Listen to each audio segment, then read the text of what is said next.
Internal Memo KGBUSSR Classification Top Secret April 26, 1986 1:24 Operation Sarcophagus authorized. The shaft must be sealed before dawn. Casualties among station personnel are to be accepted as unavoidable. Evacuation of Pripyat will begin under the pretext of a radiation emergency. Perimeter: no less than 30 kilometers. Reason for the population: a reactor accident. Reason for history: personnel negligence. The real reason: the real one. The explosion occurred at 1:23:45, 15 seconds before this memo was signed. I found this program by accident while inventorying Soviet civilian construction registries from the 1970s. I was cross-referencing underground infrastructure at major industrial facilities. In the geological registry of the Kiev Oblast for 1977, I found an anomaly: a record of a vertical shaft being drilled to a depth of 870 meters. At coordinates, I mapped it to a location where, 2 years later, construction would begin on Reactor Unit 4 of the Chernobyl nuclear power plant. The shaft was sunk before the reactor block existed. The reactor block was built above the shaft. The registry entry carried a classification level above standard civil construction. I submitted an access request. It was granted. The folder was waiting. Nothing personal. A date discrepancy in construction documentation. Date discrepancies in registries are what archivists investigate. The official history of the Chernobyl disaster is well known. On April 25, 1986, personnel at Reactor Unit 4 were conducting a scheduled turbine generator test. A sequence of regulatory violations. Uncontrolled power surge. At 1:23:45, 2 consecutive explosions. Reactor destruction. Release of radioactive material. Evacuation of Pripyat on April the 27th. A 30-kilometer exclusion zone. A sarcophagus built in 7 months, covering the ruins of the reactor block. This version is accurate in every detail that can be verified, and false in one: the cause.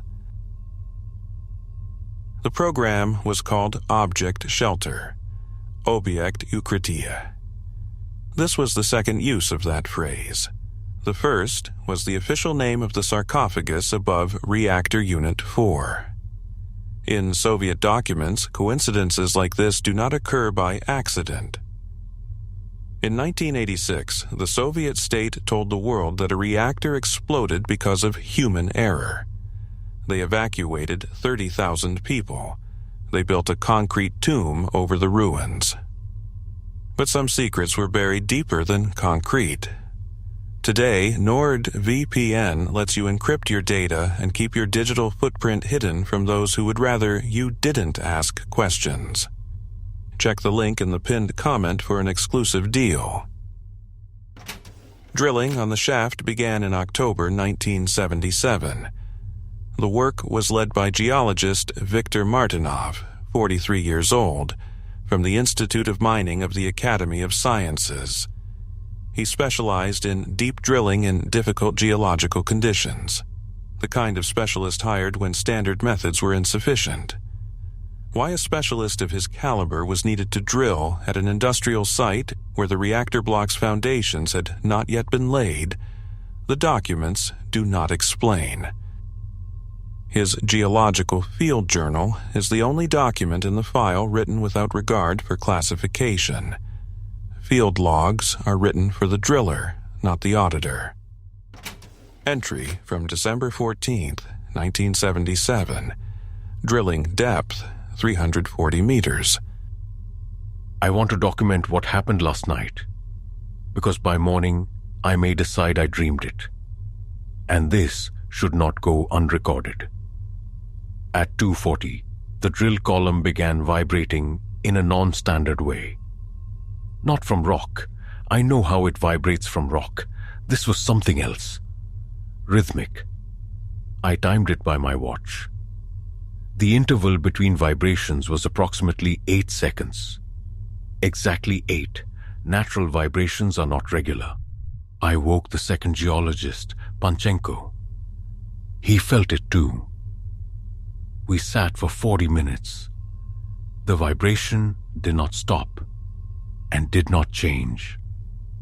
8 seconds, 8 seconds, 8 seconds. At 3:20, it stopped as suddenly as it had started.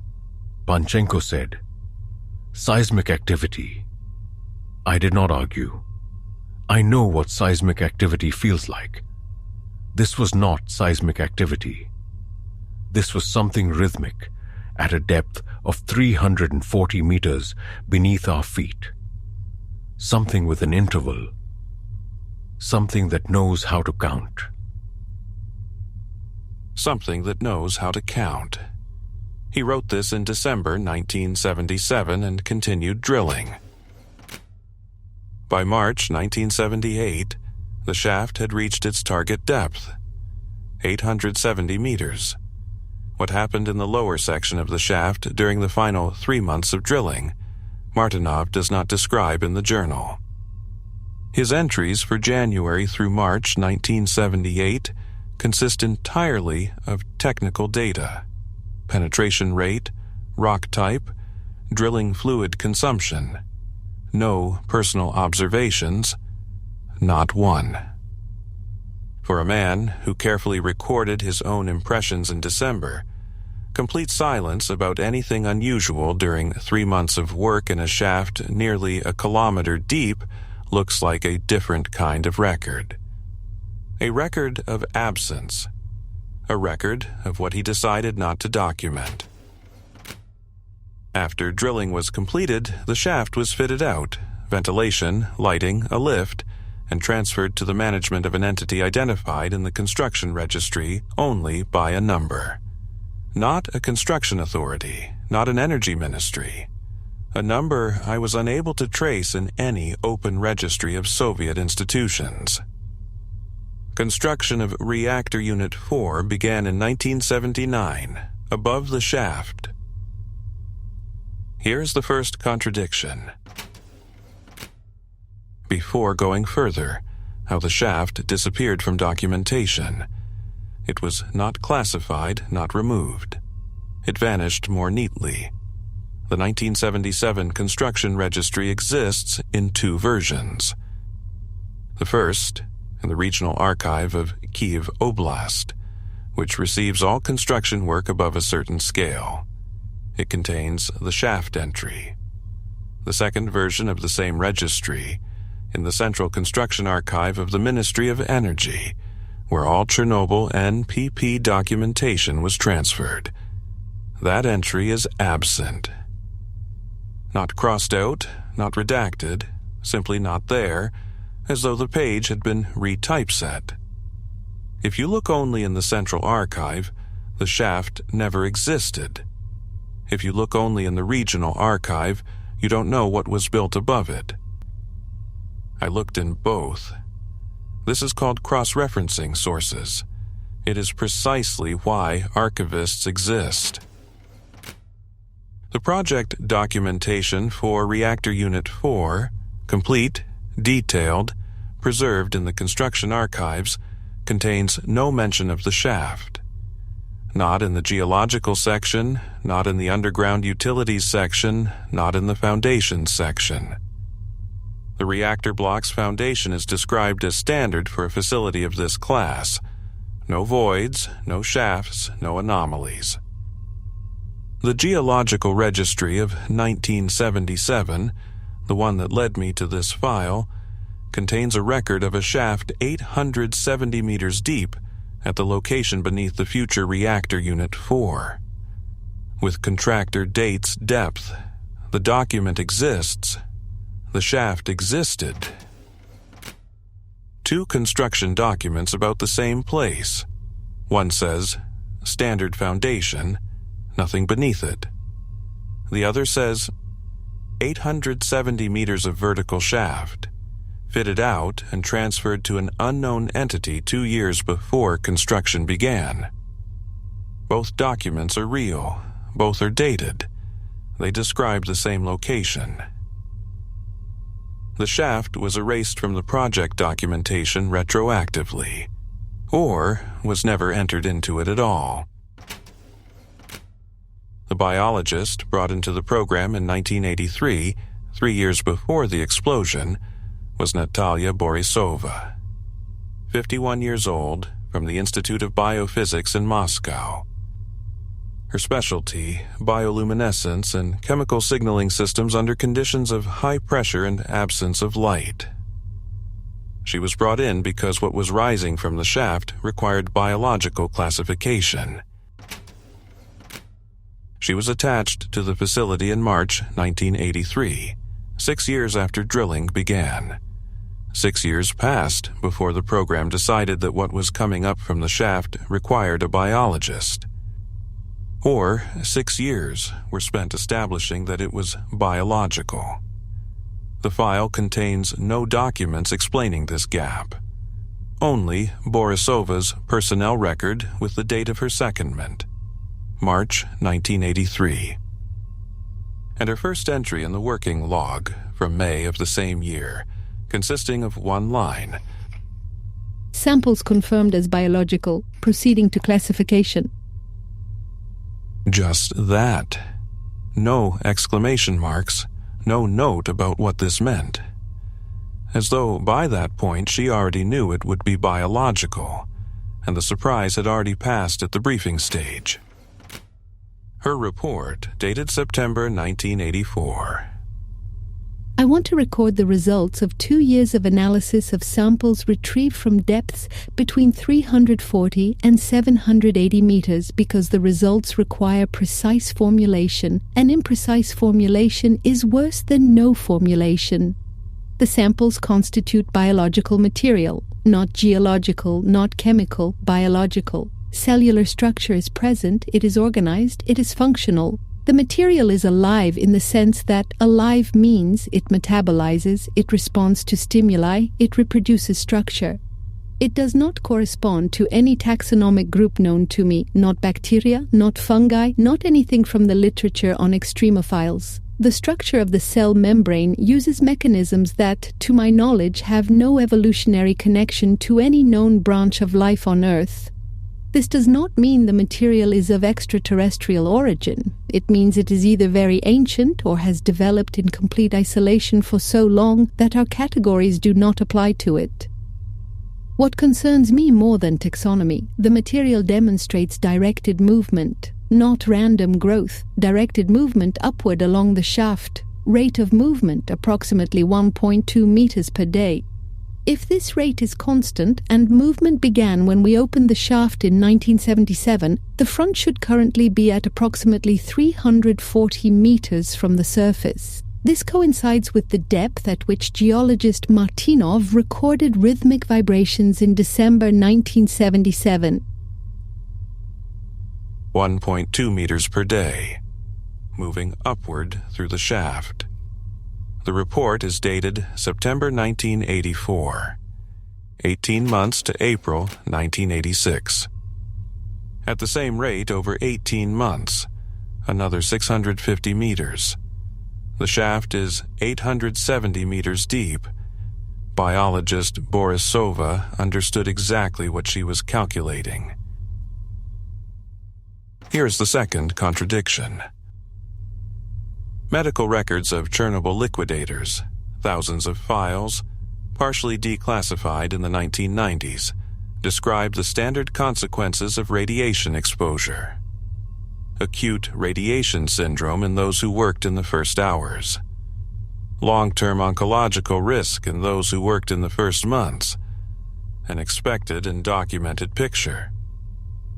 In the Object Shelter Program file, a separate folder, 18 medical records of liquidators from among those who worked directly above the foundation of Reactor Unit 4 in May to June 1986, laying the sarcophagus base.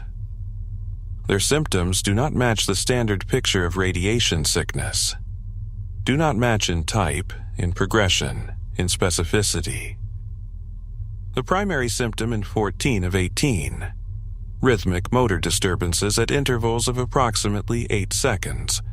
Tremor. Involuntary movement. At 8-second intervals. Like the vibration Martynov recorded at 340 meters depth in 1977. Their diagnoses and official records. Neurological consequences of radiation exposure. This is technically accurate in the sense that everything which cannot be directly disproved is technically accurate. The file contains follow-up notes on 4 of the 18, those observed longest. The tremor resolved in all 4 within a year of completing work at the facility. But as the tremor cleared, 3 of them developed another symptom, recorded separately in their files. All 3 began to demonstrate inexplicable spatial orientation. Not pathological, not as a psychiatric symptom. They simply always knew exactly where north was. Not approximately. Exactly. The medical panel tested this. The error never exceeded 2 degrees. Humans do not have this precision without instruments. None of the 3 had experienced anything like it before. One of them, in conversation with a psychiatrist, described it as a feeling of tension in a particular direction. The psychiatrist recorded this. As though something is pulling, always in one direction. The psychiatrist recorded this as metaphor. I am not certain it was metaphor. Now, the night of the explosion.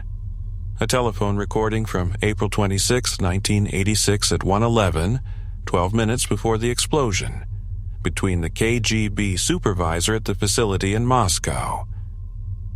The recording is in the file because telephone communications at classified facilities were logged automatically. Reporting. The front is at -18.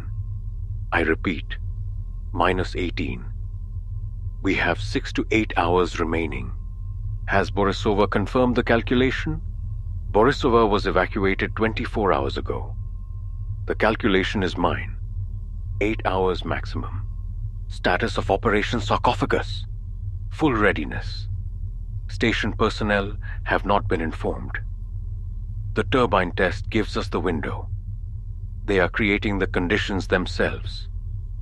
We only need to initiate authorized evacuation of Pripyat under the pretext of an accident.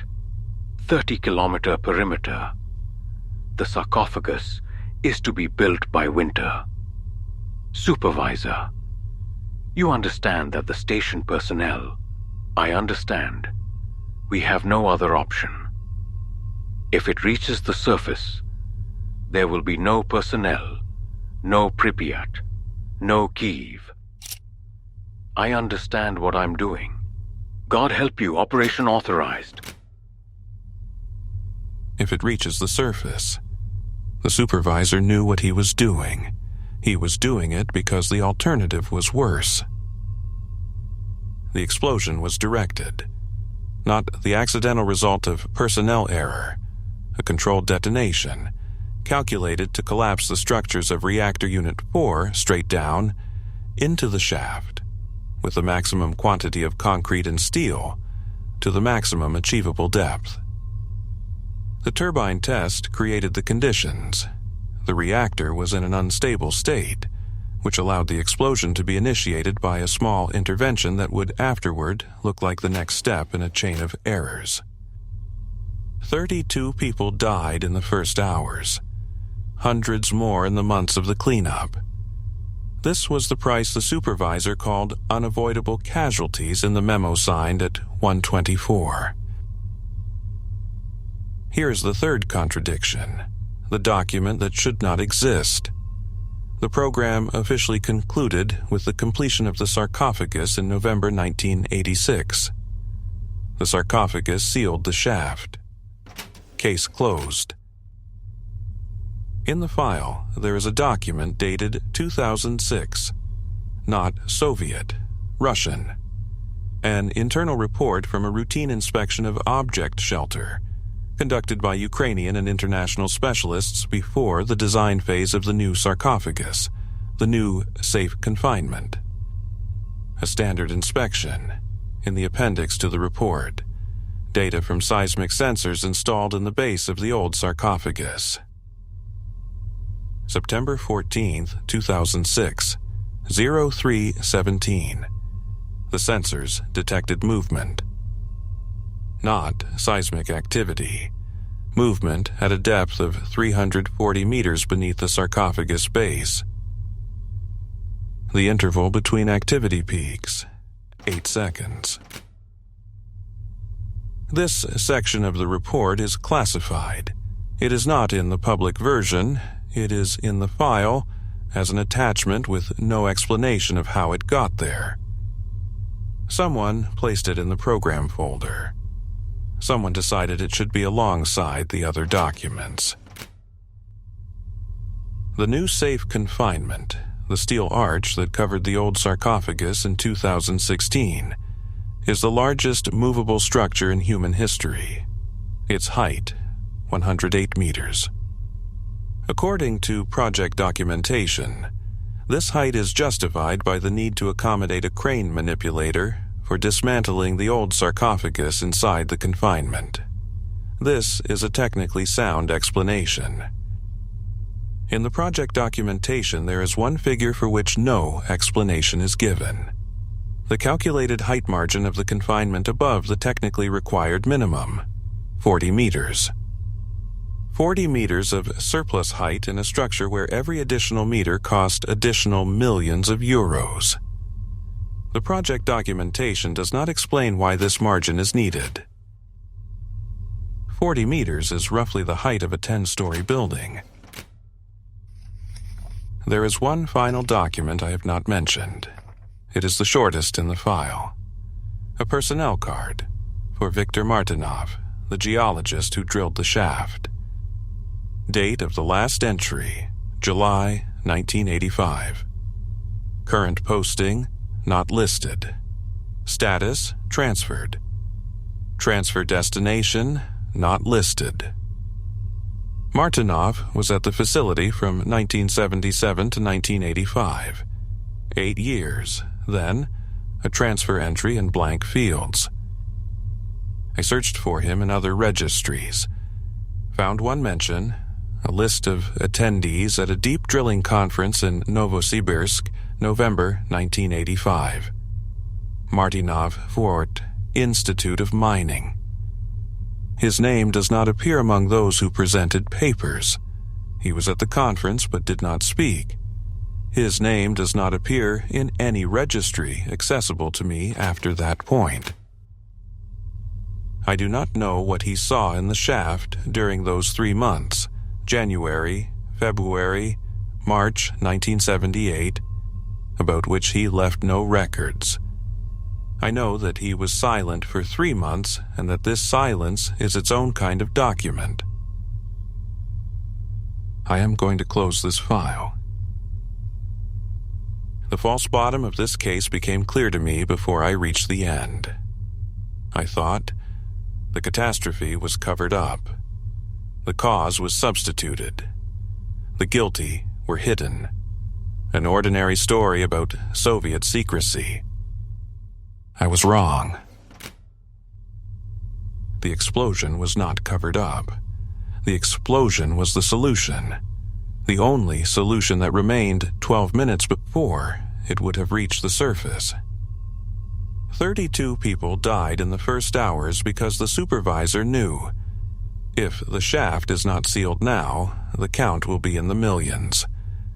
I do not know if he was right. I know he made a choice, and that the choice was documented. and that in 2006 the sensors again detected movement with an 8-second interval at a depth of 340 meters. Martynov recorded that vibration in December 1977. He wrote, "Something that knows how to count." In 2016, a steel arch was erected above that place, with 40 meters of surplus height that has no explanation in the project documentation. I do not know what the surplus is for. I know that the people who built the arch knew something they did not write in the documentation, the same way Martynov knew something he did not write in his journal after December 1977. The surplus height exists. The shaft beneath the sarcophagus exists. The movement in 2006 was real. I am closing the folder.